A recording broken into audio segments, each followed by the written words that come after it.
मे महिन्याच्या दुसऱ्या आठवड्यापासून राज्यात मान्सून कधी येणार यावर अंदाज लावणं सुरू होतं. यंदाच्या उन्हाळ्यात अल निनोच्या प्रभावामुळे उष्णता प्रचंड होती. त्यामुळेच यंदा पाऊस उशिरा येणार असून तो कमी पडणार असल्याचं बोललं जात होतं. दरम्यान 16 मेला अंदमानच्या बेटांवर मान्सूनचं आगमन झालं. त्यामुळं मान्सून 26 मेला केरळमध्ये आणि नंतर 2 ते 3 जूनला महाराष्ट्रात दाखल होईल असे अंदाज वर्तवण्यात आले. त्यानंतर ही परिस्थिती पुन्हा बदलली आणि मान्सून उशिरा येईल असं सांगण्यात आलं. बघता बघता 3 जूनचा दिवस उजाडला, पण मान्सून अजून केरळमध्येही दाखल झालेला नाहीये.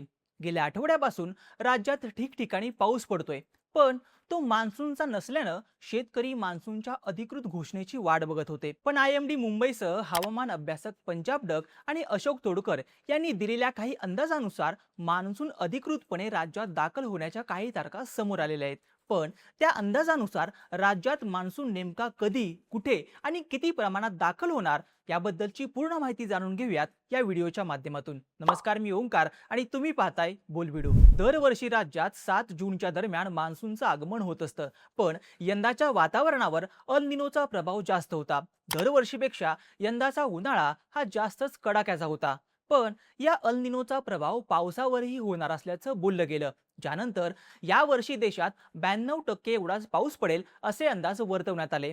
पण त्यानंतर तो आकडाही कमी होऊन 90%वर आल्यानं आणि यंदाचा मान्सून उशिरा येणार असल्याचे अंदाज वर्तवले जात असल्यानं शेतकऱ्यांचं टेन्शन वाढलं होतं. दरम्यान 16 मेला IMDनं माहिती दिली की बंगालच्या उपसागराच्या दक्षिण भागात कमी दाबाचा पट्टा आणि सायक्लोनिक सर्क्युलेशन तयार झालं, ज्यामुळं मान्सूनच्या वाऱ्यांना प्रचंड गती मिळाली आणि ते अंदमानच्या दिशेने व्हायला लागले. शिवाय अल निनोनं तयार केलेल्या उष्णतेमुळे तापमानात 1 डिग्री सेल्सिअसनं वाढ झाली. त्यामुळं पॅसिफिक समुद्रात बाष्पीभवनाचा वेग सुद्धा वाढला आणि वेळेच्या आधीच मान्सूनचे ढग तयार झाले.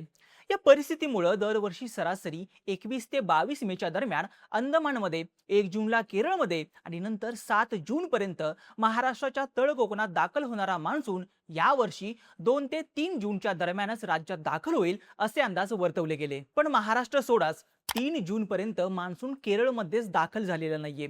2 जूनला IMD केरळने दिलेल्या माहितीनुसार 4 जूनला मान्सून केरळमध्ये अधिकृतपणे दाखल होणार आहे. आता दरवर्षीच्या आकडेवारीनुसार केरळमध्ये आलेला मान्सून पुढच्या 7 दिवसात तळ कोकणात दाखल होतो. त्यानुसार 10 ते 11 तारखेपर्यंत म्हणजेच 4 दिवसांनी उशिरा मान्सून तळ कोकणात आणि त्यानंतर 18 आणि 19 तारखेच्या दरम्यान तो कोकण, पश्चिम महाराष्ट्र, उत्तर महाराष्ट्र, मराठवाडा आणि विदर्भात दाखल होण्याचा अंदाज वर्तवला जात आहे. सध्या महाराष्ट्रात बऱ्याच ठिकाणी पाऊस पडतोय, पण तो अवकाळी असल्यानं पेरणीसाठी योग्य नाहीये. त्यामुळं 16 मेला IMDनं दिलेल्या अंदाजानुसार सगळी तयारी करून ठेवली असतानाही शेतकऱ्यांना पावसासाठी बराच वेळ वाट पाहावी लागणार आहे.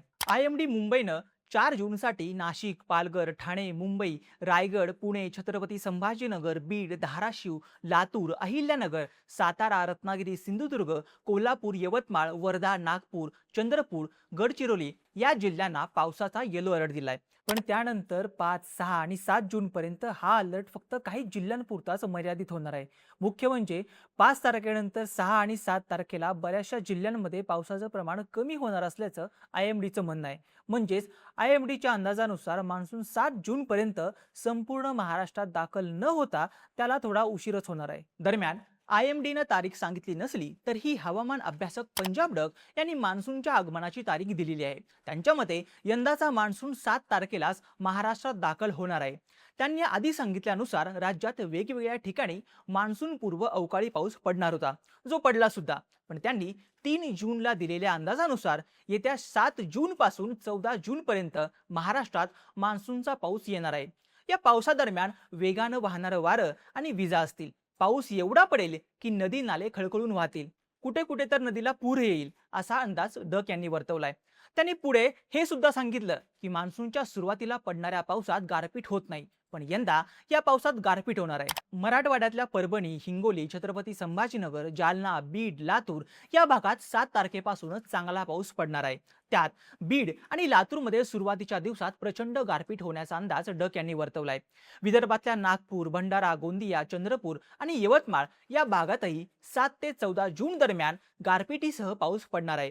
पश्चिम महाराष्ट्रात अहिल्यानगर, सांगली, सातारा, कोल्हापूर, सोलापूर आणि पुणे भागातही गारपीट होणार आहे. पण या भागात सर्वात जास्त गारपीट आणि पाऊस बारामती भागात होणार असल्याचं पंजाब डक यांनी सांगितलंय. पण राज्यात पावसाची ही परिस्थिती असतानाही बऱ्याच ठिकाणी शेतकरी आपली पेरणीची कामं उरकून घेतील असंही डक यांचं म्हणणं आहे. त्यांच्या या अंदाजामुळे शेतकरी बऱ्याच प्रमाणात सुखावल्याचं बोललं जातंय. दुसरीकडे हवामान अभ्यासक अशोक तोडकरांनी 2 जूनला सांगितलेल्या अंदाजानुसार मान्सूनच्या एंट्री संदर्भात वेगळा अंदाज मांडलाय. सध्या महाराष्ट्रात सुरू असलेला पाऊस हा अवकाळी आहे. ज्या ढगांमधून पाऊस पडतोय ते ढग मान्सूनचे नाहीयेत. त्यांच्या मते यंदाच्या मान्सूनला केरळमधून महाराष्ट्रात येण्यासाठी मधल्या काही दिवसात काही अडथळे होते आणि ते आता दूर झालेले आहेत. त्यामुळं मान्सून केरळमधून निघाल्यानंतर 4 दिवसांनी कर्नाटकातून महाराष्ट्राच्या तळ कोकणात येईल. त्यासाठी त्यांनी 6 किंवा 7 जून ही तारीख सुद्धा सांगितलेली आहे. त्यानंतरच्या 6 ते 7 दिवसांमध्ये तो मराठवाडा, विदर्भ, पश्चिम महाराष्ट्र आणि उत्तर महाराष्ट्रात दाखल होणार आहे. त्यांच्या मते 15 ते 16 तारखेला मान्सून महाराष्ट्रातल्या वेगवेगळ्या भागांपर्यंत पोहोचणार आणि त्यानंतरच पेरणी सुरू होईल.